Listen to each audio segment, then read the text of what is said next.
જય સિયારામ સત્સંગી ભાઈઓ બહેનો। પ્રત્યેક મા બાપને પોતાના સંતાનના લગ્ન વિશે ચિંતા રહેતી હોય છે અને એ સંતાનના લગ્નને બાબતે લઈને ઘણા બધા કર્મકાંડી પાસે જન્મપત્રિકા જન્માક્ષર લઈને બતાવતા પણ રહેતા હોય છે અને અનેક જ્યોતિષીઓ પોતપોતાના મતાંતર અનુસાર ઘણા બધા ઉપાયો બતાવતા હોય છે, છતાં પણ ક્યારેક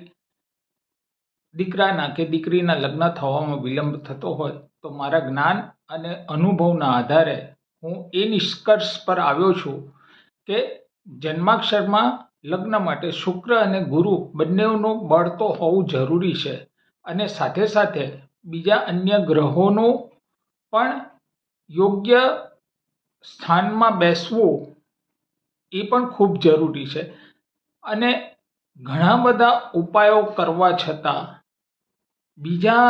દાખલા તરીકે પિતૃદોષ છે, કાલ સર્પ દોષ છે, એના પણ ઉપાય કરી લીધા છતાં પણ જ્યારે વિવાહ યોગ્ય દીકરા કે દીકરીના લગ્ન ન થતા હોય ત્યારે આ પરિસ્થિતિમાં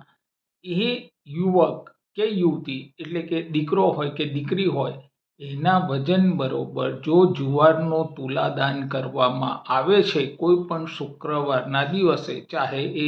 શુક્લ પક્ષ હોય કે કૃષ્ણ પક્ષ હોય, પણ જુવારનું દાન પોતાના વજન બરોબર જો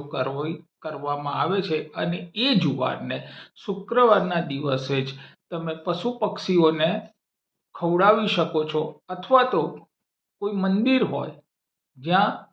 અન્ન ક્ષેત્ર ચાલતું હોય ત્યાં એ જુવારને દળાવીને એનો લોટ આપી દેવો જોઈએ। આટલું માત્ર કરવાથી દીકરા કે દીકરીના લગ્ન બાબતને લઈને ચોક્કસપણે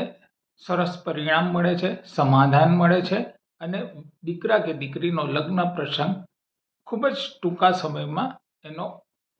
પતી જતો હોય છે।